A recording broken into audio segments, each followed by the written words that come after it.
What we're watching unfold right now is not really about protocol, titles, or even reconciliation in the public sense. It's about time, fear, legacy, and a family that is painfully aware that the clock is no longer on its side. King Charles is not issuing ultimatums because he wants control.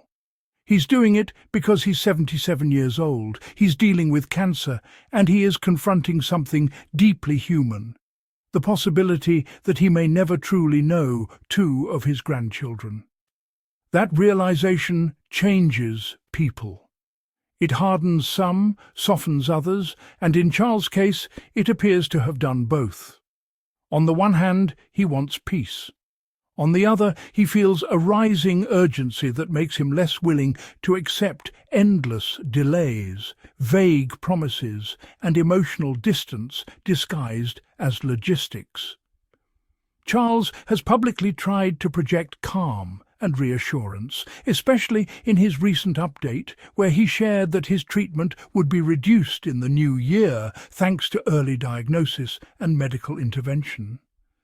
That announcement was meant to inspire hope, but privately, according to those close to him, it has intensified his sense that whatever time he has left needs to be used meaningfully.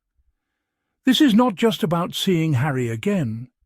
It's about seeing Archie and Lilibet not as photographs, not as occasional voices on a screen, but as real children with personalities, accents, habits, and memories that can only be built through presence.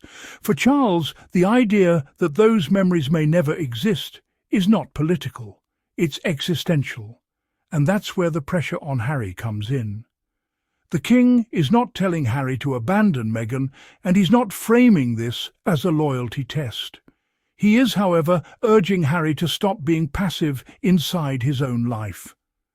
From Charles' perspective, Harry has allowed the centre of gravity in his family to shift entirely away from Britain, away from his roots, and away from any realistic chance of building a bridge between the two worlds his children belong to.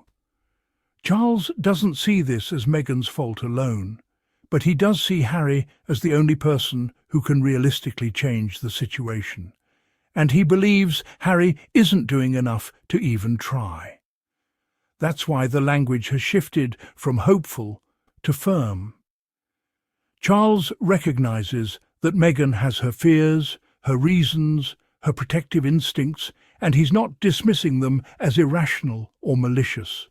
But he also believes that if reunion were truly a shared priority, there would have been at least one meaningful step by now. A visit, a holiday, a private moment away from cameras and commentary. Something. Instead, the distance has become the default, and the default has hardened into normalcy. And Charles is deeply uncomfortable with that becoming permanent. What hurts him most, according to insiders, is not just that he doesn't see Archie and Lilibet.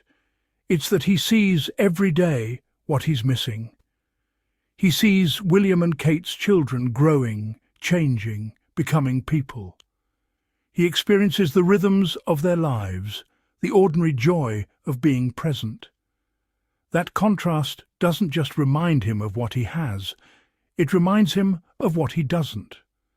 And emotionally, that's a brutal place to live, especially for someone who has spent most of his life being emotionally restrained, duty-bound, and taught to endure rather than express. At the same time, Charles is not blind to Harry's reality either. He knows Harry is proud of his children. He knows Harry lights up when he talks about them. He remembers feeling that exact same love when his sons were young, and he respects it.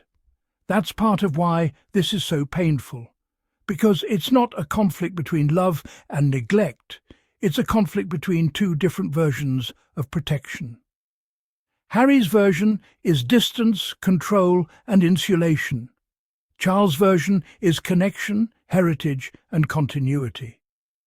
Both are rooted in care, but they point in opposite directions. From Charles's perspective, heritage is not a vague concept. It's something lived, walked, spoken and absorbed. He genuinely believes that Archie and Lilibet are being deprived of something irreplaceable by not knowing the country, the family and the cultural history that are part of who they are.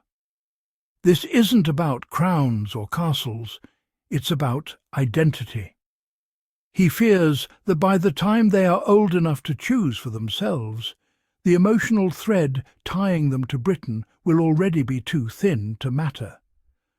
What's striking is that despite everything, the interviews, the accusations, the years of silence, the hurt, Charles still does not speak from a place of bitterness. He doesn't seem interested in punishment. He doesn't want a public apology tour. He doesn't want Meghan humiliated or Harry brought to heel. He wants what older people often want when the future shrinks and the past grows larger. Closure, softness, peace, and the chance to love quietly without everything being a statement. Even his attitude toward Meghan privately is more complicated than the public narrative suggests. He recognizes the strain she's been under. He understands that she's had her own family trauma, her own battles, her own sense of being misunderstood and attacked. He doesn't see her as a villain. He sees her as someone who has been hurt and who now lives defensively. But he also believes that defensiveness, when it becomes permanent, can start to do harm instead of preventing it. So what we're witnessing isn't a royal showdown. It's not a power play. It's a father trying to reach a son who has built a new life so far away that it has become emotionally unreachable.